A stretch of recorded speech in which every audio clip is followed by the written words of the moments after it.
It's your turn. Oh.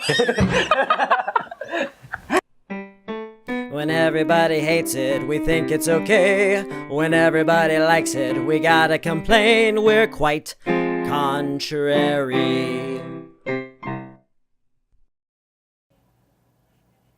Thank you, and welcome to Quite Contrary, the show that's mathematically designed to disagree with you. I'm Zach Nanimus. Johnny Dim. We're going to be talking about the Power Rangers.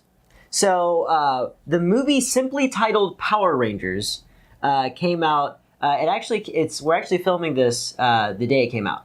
Yeah. Now, the road that we took to making this video is kind of interesting because there is no consensus on the movie. Exactly. None of the fans have seen it. It's only critics. Yeah. And right now, it's hovering what I'd say about like a 40... 40-something. Yeah, 40-something. 43 last time I checked. At least on Rotten Tomatoes. Yeah. And like it's lukewarm to negative all across the board right now as we speak. Mm-hmm. So for the first time in a while, we actually get to gush about a movie because we're going to... Because we loved it so much!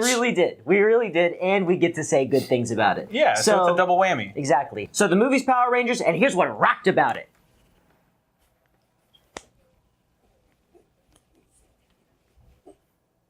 Number 1, teen drama. Power Rangers, weirdly enough, is, I would say, first and foremost, a very competent teen drama. Yeah, like 90210. No.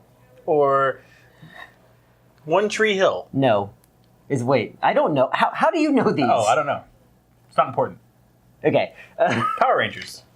No, they deal with a lot of real issues. Young people, whether it's developmental issues, alternative lifestyle choices, even substance abuse is lightly touched on in this movie, which is super weird for a Power Rangers movie because we remember what Power Rangers was, and they were just like the squares.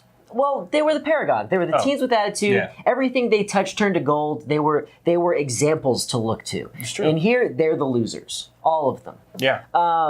And it was super relatable because most kids are losers. Most kids. The entire country's dying. Take that. Take Society. that. Probably our whole audience. Nah, they're all in their 30s. No. There's 30 of them, Johnny. There's a difference. Okay, that's right. Self-jammed.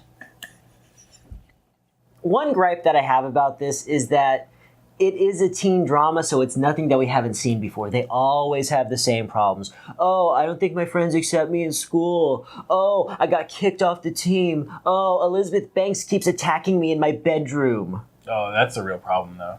I've killed Rangers before. God, I'm not a park ranger. Shh. We'll pretend tonight. Wait. Oh, Johnny. Yeah, I meant to comment on that earlier. What is that? Hold on. Oh, yep. What? It's in our clothes. What is it? It's Teen Spirit. Oh. Yeah, we have to change. Sorry, guys. Give us a second. Number 2, Zordon. So Zordon, of course Zordon's in this. And he's played by Bryan Cranston. You know that guy with the hat who sells meth. He kind of plays more of a complex Zordon, which actually really is cool. I think that him and Jason, the Red Ranger, the new Red Ranger, get into it a little bit. Yeah. Zordon's got these emotions going on like, I'm the Red Ranger. I'm the one that you're supposed to be bringing back so I can help you and save the day. But I love that it's more complex. Because it is a little bit more complex, I feel like it makes the Zordon character a little creepy. Oh, yeah?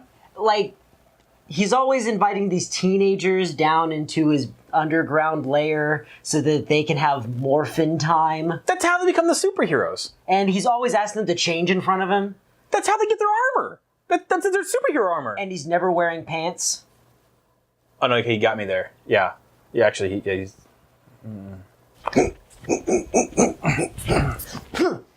Number 3! It's my turn.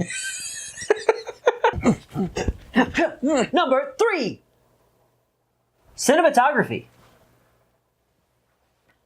So I remember when we were sitting in the movie theater.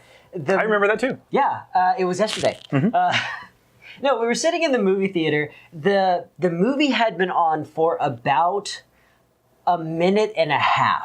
The scene where Jason's getting into trouble. He's a sports star, but he's also a bit of a misfit. And you actually see him running from the cops. So after this really interesting, World War II style shot with a Power Ranger in it, then we go into this chase scene that is completely from the perspective of a passenger in the car. You get no external shots. And that thing gets flipped over. Yeah. It's flipped over, and the camera inside is on a pivot, and like it's swinging around like kind of the way you would be looking around yourself. And it was so creative and interesting. It took so many risks. I actually I leaned over and I was like, why is this movie so good? Yeah. Because it's a Power Ranger Within the first couple minutes you said that. Yeah. It's crazy. This movie went out of its way to put some artistry into the way that it was filmed. It stepped outside the box is what it did. It did. Yeah. I'm not going to say it was perfect. The director of photography had some problems lighting things, I feel. The whole thing felt dark. And I don't mean dark in tone, because it is a very funny movie. Dark in color. Yeah. And I'm not just talking about the Black Ranger. I can say that. It's no longer a race thing. So it wasn't perfect, but it did try to be something greater than the sum of its parts. It was not safe, and I feel like it worked really well. Well, except for shaky cam, which is something that for some reason every modern American cinema action classic has to have some guy with a shoulder shot, like in the middle of the action where you can't see anything going on. What? You don't like it when things are filmed like this? No, I don't like it. It's too in your face and it ruins the broader strokes of the action. If you're not with the shaky cam, you're against it. Well, then maybe we should just have it out right now.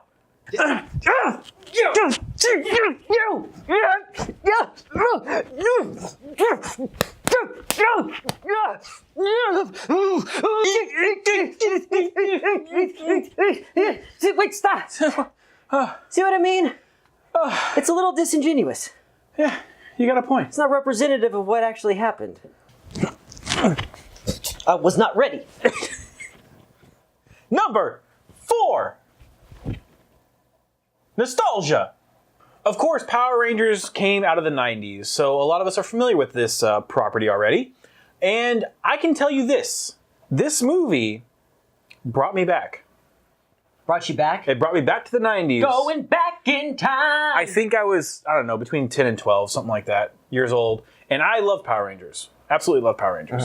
And I felt like a 10 or 11, 12-year-old in the theater yesterday. Your beard makes that an awkward sentence. This movie, it walks that tightrope, and it does something I've never seen a reboot, especially from the 90s, do before.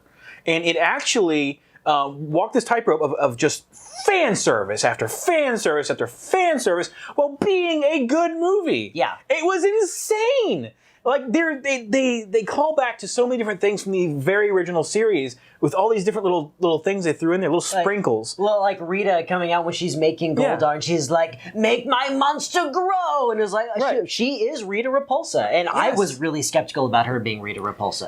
And it just reminds me of how powerful a good reboot can be for the nostalgic mind. They should really start bringing more back. Yeah, that's what I was thinking. Yeah. They should bring back things like Biker Mice from Mars, or they brought back Samurai Jack. Beetleborgs. They should bring back Jim Henson.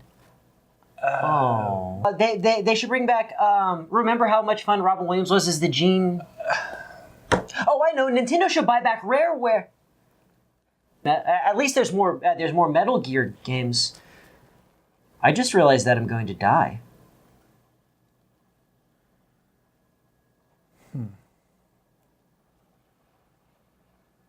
Thank you for watching this much of the video. We really do appreciate it. And thank you to our patrons. Right now, we're going to do a little thing where we actually promote things that were suggested to us by our patrons. And please don't tune out. This will only take a second. We'll get to number 5. We'll have the big payoff and everybody will be happy. We're actually going to promote a humane society. Ooh, which one, Johnny? I don't remember the name. The Humane Society. Right, but there's one specifically that she wanted us to call out to, which is one in Louisiana. It's in Sunset, Louisiana, I believe. in general, we want to tell you guys that please, if you're thinking about getting a pet, a cat, dog, whatever, go check out a Humane Society or another shelter. SPCA. SPCA. Those places are great. Go adopt a pet. Don't go buy a new one. There's a lot of pets that need homes. Go to the butcher's shop and just start stitching stuff together. Yeah. And the other thing we want to promote is actually Camp Gladiator.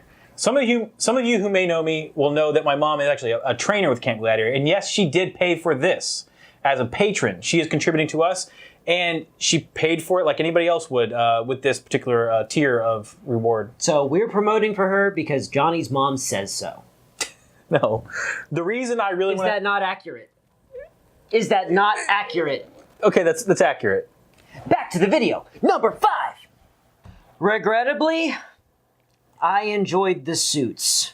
I don't know how much of the other stuff that you've seen across the channels with Warlocks. I think I've talked about it on our old channel, Knights of Win, just about how dumb I thought the Power Rangers looked. I said it before that I've been watching a lot of Power Rangers lately, and I have stopped watching entire series because I didn't like the costumes, and I said that if these were the costumes in one of the series, I would have stopped. I said that.